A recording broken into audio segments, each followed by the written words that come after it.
Olá, bem-vindo ao nosso programa Nova Vida, programa patrocinado pela Igreja Batista Nova Vida, aqui em São Caetano do Sul.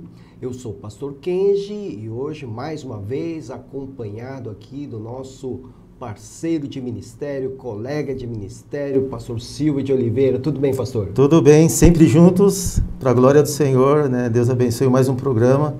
Com muita alegria estamos aqui para que Deus seja glorificado nas nossas vidas. Amém. Eu agradeço também a você pelo seu carinho, pela sua audiência. Você sabe que o nosso programa, ele pode ter debates, entrevistas, bate-papo e ultimamente nós temos batido um bom papo, né? Exatamente. Teológico, né? Sobre temas doutrinários. E hoje nós queremos falar, nós vamos conversar, né? Uma troca de ideias a respeito de batalha espiritual. Eu quero antes ler o texto que vai servir de base para a nossa conversa, né? Que está em Efésios capítulo 6, a partir do versículo 10, que está assim: finalmente fortaleçam-se no Senhor e no seu forte poder, vistam toda a armadura de Deus para poderem ficar firmes contra as ciladas do diabo, pois a nossa luta não é contra seres humanos, mas contra os poderes e autoridades, contra os dominadores deste mundo de trevas, contra as forças espirituais do mal nas regiões celestiais. E aí então Paulo recomenda o uso da armadura de Deus, dando a ideia que nós estamos, na verdade, numa grande guerra espiritual. A batalha é apenas uma das etapas de uma guerra, né? Batalhas podem ser vencidas ou perdidas, mas o mais importante é saber se venceremos a guerra ou não. Mas voltando à ideia da batalha espiritual, que é muito mais popular, pastor Silvio, o irmão crê que precisamos realmente nos preparar para batalhas espirituais contra o inimigo de nossas almas? Bom, meu amigo, pastor Kenji, esse tema é tão interessante no sentido de, em primeiro lugar, o pastor me perguntou se eu creio. Realmente eu creio, porque para que nós possamos primeiramente saber lutar espiritualmente, nós precisamos saber que existe uma guerra, uma luta espiritual todos os dias praticamente, mas que a própria palavra de Deus, o pastor acabou de ler aí, ela é a espada do Espírito, né? E nós, a cada dia entendendo mais da palavra de Deus, estamos cada vez mais preparados para vencer essas batalhas. Eu creio sim, pastor. É verdade.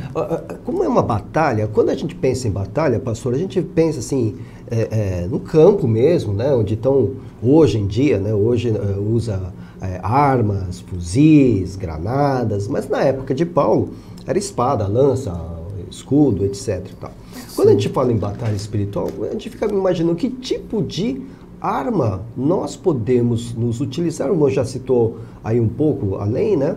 Sim. Mas que efetivamente pode nos dar algum ganho em cima dessas batalhas. Dizem que Martim Lutero, ele, depois que ele foi para o castelo de Wittenberg, né, ele ficou ali protegido, né, ele era, segundo as histórias, ele era assediado pelo diabo mesmo, ele via o diabo, né? E diz que uma certa feita ele estava na mesa dele, escrevendo, estudando, e a presença do diabo foi tão forte para ele que ele pegou o tinteiro e jogou contra ele. Olha, né? E, claro que o tinteiro se arrebentou na parede, né? Sim. Mas é como se estivesse na presença dele. E em outra história, conta-se que ele estava subindo uma daquelas torres bem escuras, né? Só estava ali com a tocha, né? E ele sentiu aquela presença horrível atrás dele. Aí quando ele se virou e viu que era lá, todo com os dentes arreganhados para atacá-lo, ele teria dito: é só você. Aí virou as costas e continuou subindo. Olha! Né? Então, assim, que armas que a gente pode usar? É real? O mal é real? Interessante, mais uma vez, eu repito, pelo seguinte, que pastor, olha, obviamente, a palavra neófito quer dizer novo convertido. Uma pessoa que entrega a sua vida para Cristo, obviamente ele não entende muita coisa nesse sentido, mas ao longo do tempo, nos dias ele vai enfrentando as suas lutas, suas batalhas espirituais, no sentido, não só a batalha espiritual do dia a dia, aquelas coisas que acontecem, mas que muitas vezes ele já está acostumado. Isso não faz parte muitas vezes da vida do cristão, Então, o que ele tem que fazer? Aos poucos ele vai aprendendo de acordo com a palavra. Hoje existe N cursos, né, para que a pessoa possa ser edificada, possa ter até um grau maior de conhecimento da palavra. Então, eu creio realmente que existe, e olha, por incrível que pareça, esse relato do pastor com relação ao Martinho Lutero aconteceu comigo faz pouco tempo, pastor. Faz 40 anos que eu estou no Evangelho, né, entreguei minha vida para Jesus em 1981. Logo no início do ministério que estamos juntos, aconteceu algo relativo a isso. Numa noite eu acordei, assim, mais ou menos umas 3 horas da madrugada, fui para a sala orar, e de repente eu orei e deitei na sala, assim, do nada eu peguei e acabei adormecendo. Adormecendo, e nisso me veio um sonho, que para mim não foi um sonho, foi uma revelação, né, de uma batalha espiritual, que eu estava tendo naquela hora, através da oração. E nisso que eu acabei de orar, né, assim, eu adormeci, e aí no que eu voltei, eu tive uma visão de alguém olhando para mim, e Deus me deu um discernimento que ali não era um anjo de Deus, não era a presença de Deus, era o próprio inimigo, assim, olhando para mim. Satanás. Porque a palavra Satanás vem Satã, quer dizer, aquele que se opõe. Quer dizer, tudo que é de Deus, ele se opõe. Então eu peguei, olhei assim e falei assim, não toque em mim. Interessante, nunca tinha acontecido isso comigo. Isso daí faz 2 anos mais ou menos. 2 anos? 2 anos que aconteceu isso comigo. Mas eu tinha tido uma experiência com o próprio Deus, com os anjos do Senhor. Mas assim, de frente a frente com o inimigo. Aliás, não estava à frente porque ele estava de lado, sim, né? Sim. Ele estava olhando para mim de lado. No que eu olhei, aí da mesma forma que a experiência que eu tive com o anjo, eu tive aquele suador, né? Assim, eu tive aquele calafrio, e invoquei o nome do Senhor, e eu praticamente não estava acreditando o que estava acontecendo comigo, mas eu creio que foi uma batalha espiritual. E a própria palavra fala, em Gálatas, né, que existe uma guerra a luta da carne contra o sangue, né, do espírito, na verdade. Né? Contra o sangue. Exatamente, contra a carne. Então, eu aprendi uma coisa, pastor, o que nós alimentarmos é o que vai vencer. Muitas vezes as batalhas espirituais é para nos dar um crescimento espiritual, né, para aprendermos coisas do mundo espiritual. Tá certo. Muitos anos atrás, surgiu o filme O Exorcista, né, que assustou muita gente e tal, né? Sim. Eu lembro até de histórias que ocorreram com o elenco depois que o filme foi lançado, uma série de situações. Mas uma coisa interessante daquele filme é que ele acabou popularizando o ritual da Igreja Católica Apostólica Romana no exorcismo. Né? Então, tem uma série de coisas que um sacerdote faz para exorcizar um demônio. Né? Sim. Nós, do nosso lado, nós temos algum ritual, alguma fórmula para expulsar os demônios? Tem alguma coisa assim que a gente pode dizer que é um ritual que a gente observa, assim como a Igreja Católica Romana? Sim. Na verdade, eu respeito as religiões, até a nossa mesmo, né? O meio evangélico, nós vemos, assim, de acordo com a palavra, eu sempre me apego na palavra de Deus. Porque a palavra, pastor, é que vai dar discernimento realmente, né? Jesus mesmo criticou algumas tradições que existiam, né, dentre os judeus, que tinha que lavar as mãos, Jesus não fez nada disso. Cada pessoa que ele curava, cada pessoa que ele libertava, ele fazia de um jeito, até para não houver esse negócio de repetitividade, né? A pessoa repetir sempre a mesma coisa. Não, faz isso que vai dar certo, faz isso não. Eu creio que cada caso é um caso, cada caso Deus vai dar uma direção. É uma opinião minha, viu, pastor? Eu não estou criticando quem faz certos tipos de exorcismo, libertação, e sempre faz da mesma forma, achando que vai dar certo, pode até dar certo, né? Mas eu creio que cada situação, Deus dá um direcionamento, assim, porque existem vários tipos de espíritos, né, malignos, na verdade, né?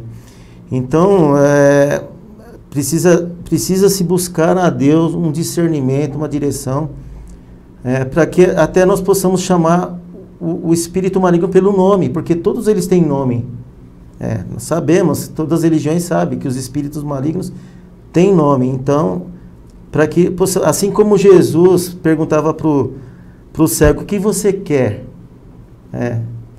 Obviamente, ele queria enxergar, mas ele queria ouvir da boca dele. Entendeu? Da mesma forma, pastor, eu aprendi que nós precisamos ter o discernimento de saber que espírito que está atuando muitas vezes, né, em pessoas, né, às vezes tem lugares que, olha, muitas pessoas não percebem, de repente você chega num lugar, o ambiente não está bom, aquele lugar realmente, espírito nós não enxergamos, né? A palavra espírito, pneuma, né, do grego, né? Vento, quer dizer vento, sopro, então você não vê. Mas, quando você entrega a sua vida para Jesus, quando você crê no Senhor, Deus dá o discernimento para você saber que espírito está atuando naquele lugar. Ok. Eu quero que você entenda, você que está nos assistindo, que aqui é um bate-papo, uma troca de ideias, né?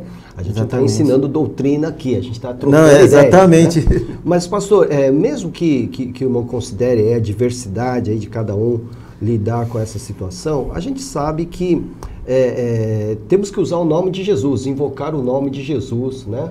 Para que haja a libertação daqueles que estão sendo oprimidos, possuídos pelos demônios. Então a gente tem que usar o nome de Jesus. Isso a gente vê em Atos dos Apóstolos, o próprio apóstolo Paulo, em nome de Jesus, né? A gente faz essa invocação. É interessante, eu tenho observado, pastor, no meio cristão evangélico, o seguinte, inclusive até eu aprendi comigo mesmo isso. Muitas vezes, igrejas, eu ia a igrejas evangélicas mesmo, de repente ali eu não me sentia bem.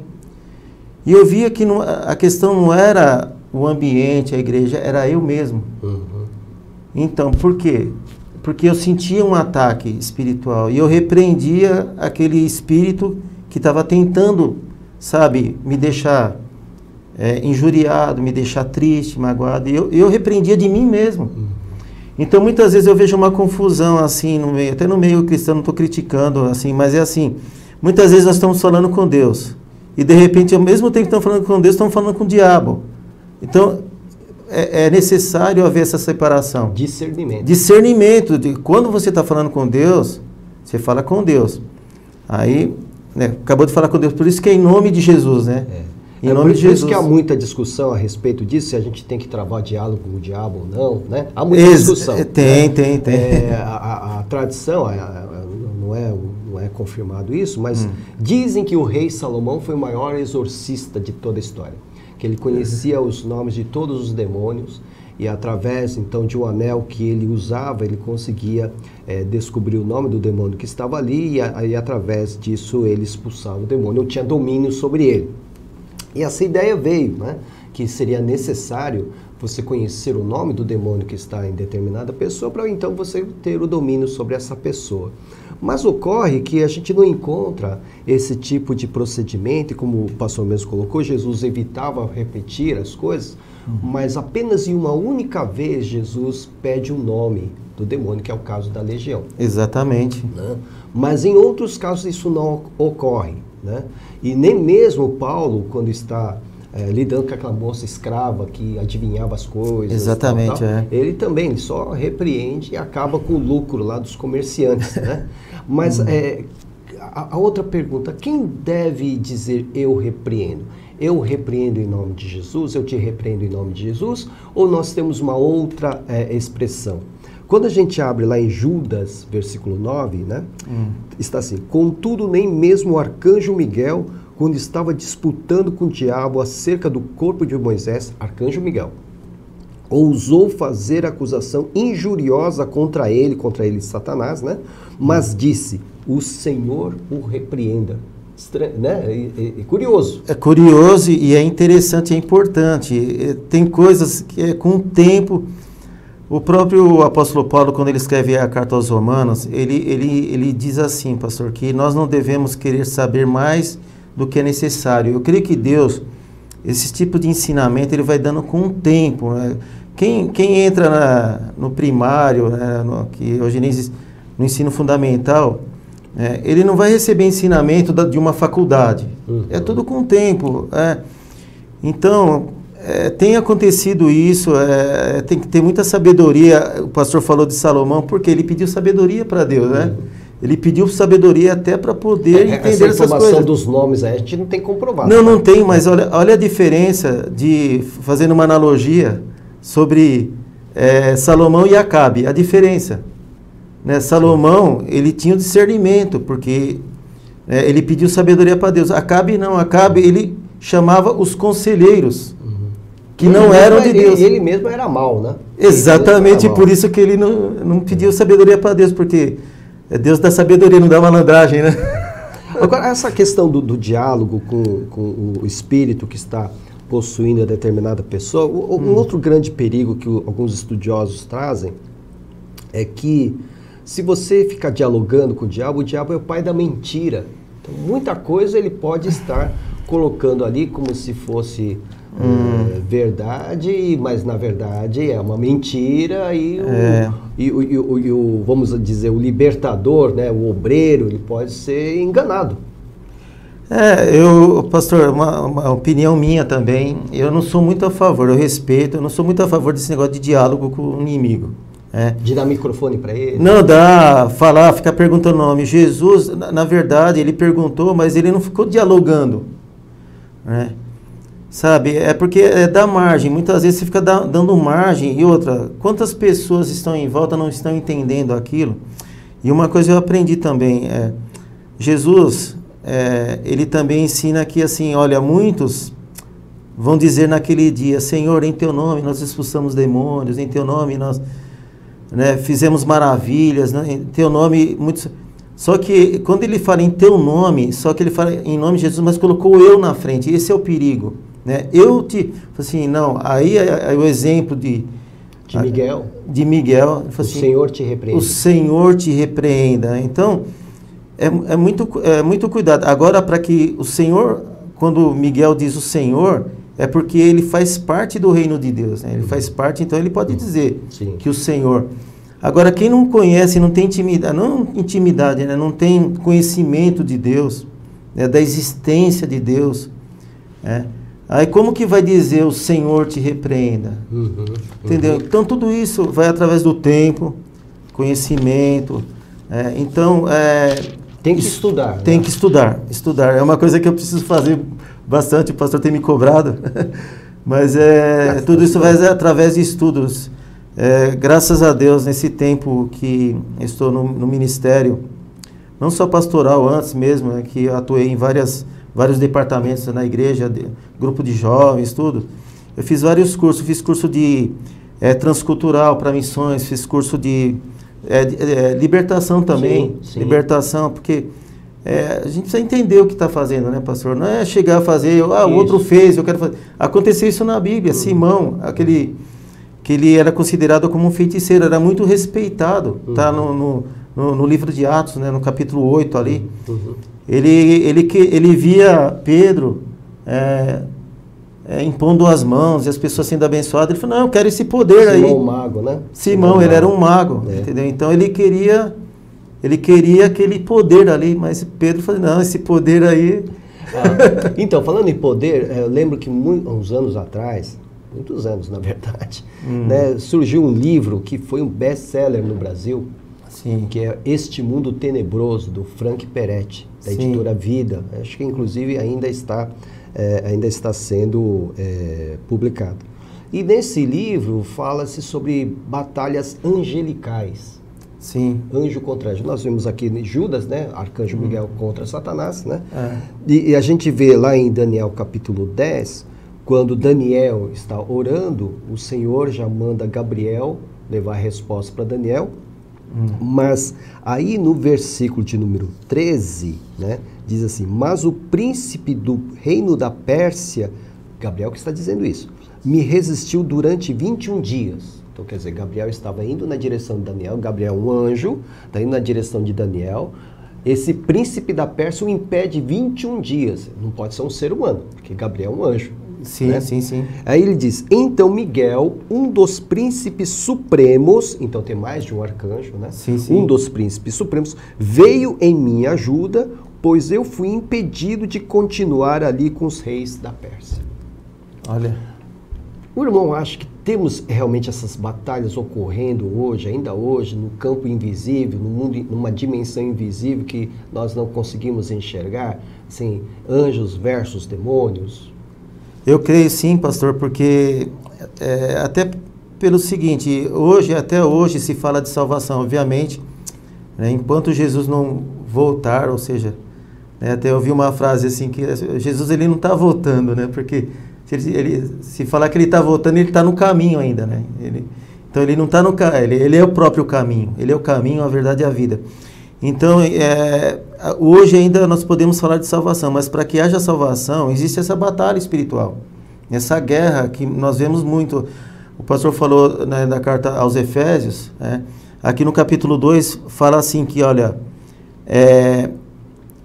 Deus fez mostrar em todos os tempos do futuro e a imensa grandeza da sua graça, que é nossa por meio do amor, e Ele mostrou por meio de Jesus Cristo. Pois pela graça nós somos salvos, ou pela fé. Então ele mostra isso aqui porque as misericórdias de Deus, ela é muito grande, e o seu amor por nós é tanto que quando nós estávamos espiritualmente mortos por causa da nossa desobediência, Ele nos trouxe para a vida que temos em união com Cristo. Pela graça de Deus nós somos salvos. Então, ou seja, para que acontecesse isso, houve uma batalha espiritual. Né, para que nós pudéssemos chegar até Cristo. Aliás, o pastor citou muito bem a armadura de Deus, né, de Efésios 6, a partir do verso 10, que nos ensina como que nós devemos lutar, né? Ou seja, eu vejo ali, fala da verdade, né? O que o inimigo é das nossas almas? É o pai da mentira. Então, se nós continuarmos uma vida de mentira, né, não pode haver uma transformação. Enquanto nós estivermos numa vida de mentira, ou seja, nós estamos perdendo essa batalha. Agora, quando nós vamos para a verdade, que é Jesus, o caminho, a verdade e a vida, aí nós acabamos vencendo essa batalha. São tudo aprendizado. Isso não é uma coisa que é de uma hora para outra, né? Sim. Assim, nós temos que entender um processo. O que é o básico, o fundamental. Então, você já está vendo que é em nome de Jesus que nós conseguimos a libertação. Exatamente. Agora, uma outra pergunta, pastor, bem rapidinho. Somente pastores ou quem fez o seminário de libertação pode exercer essa autoridade na libertação de pessoas oprimidas, possuídas pelo diabo? Ou qualquer crente tem essa autoridade? Eu penso que não, pastor, assim, não só os pastores ou autoridades, não, porque a palavra de Deus fala que Deus ele deu dons para todos, né? Aqueles que creem em Cristo, né? Deu uns para apóstolos, outros para mestres, outros doutores da lei, da palavra. Então, tem pessoas que têm esse dom, assim, sabe? Na verdade, eu imagino que esse dom ele se inicia quando se fala de cura, né? Quando se fala de cura, né? Porque, obviamente, em nome de Jesus, né? Porque é Ele que dá esse dom. A palavra dom quer dizer presente, é um presente de Deus, e um presente você recebe para ser usado. Sim. Então, mas mesmo quem não tenha esse dom, consegue estar na batalha? Consegue enfrentar? Eu creio que ele pode se preparar, porque, obviamente, né? Se não tiver alguém que tem o dom do lado dele, como que ele vai fazer? Então, eu creio que Deus pode prepará-lo para enfrentar, capacitá-lo, né, principalmente através das orações, da busca, né? Mas muitas vezes Deus é tão maravilhoso, né, que ele quer ver a igreja, que é o corpo de Cristo, funcionando. Então, quando a igreja se une, o corpo se une, então cada um tem uma função, entendeu? Então, muitas vezes servos de Deus, pessoas, membros de uma igreja, ele tem que saber que muitas vezes ele tem que depender de um irmão para abençoá-lo.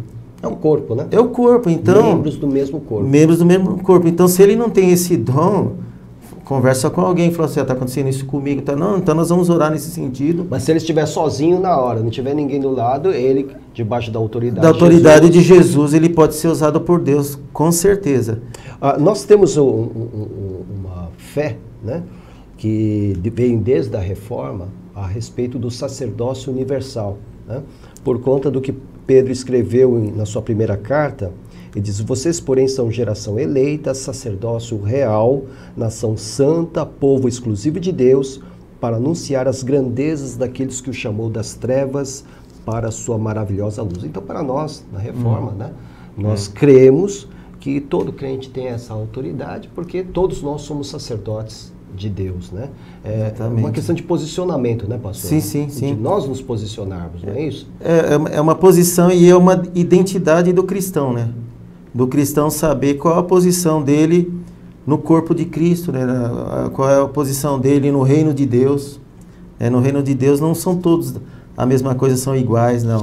Cada um tem a sua posição, o seu dom, mas eu gosto muito aqui de Efésios capítulo 2, que fala que também, da mesma forma que Pedro, o apóstolo Pedro diz, que antes nós éramos trevas. Por exemplo, Deus, aqui fala assim, antigamente, por terem desobedecido a Deus, ou seja, por causa do pecado, e por terem cometido pecados, vocês estavam espiritualmente mortos. Naquele tempo, vocês seguiam o mau caminho deste mundo e faziam a vontade daquele que governa os poderes espirituais do espaço. O Espírito que agora controla aqueles que desobedecem. Então, isso entra a guerra espiritual. Ou seja, daqueles que obedecem e daqueles que desobedecem a palavra. Em resumo, é isso mesmo, né? Em resumo, é isso. Muito bem. Eu quero agradecer ao pastor Silvio de Oliveira pelo nosso bate-papo.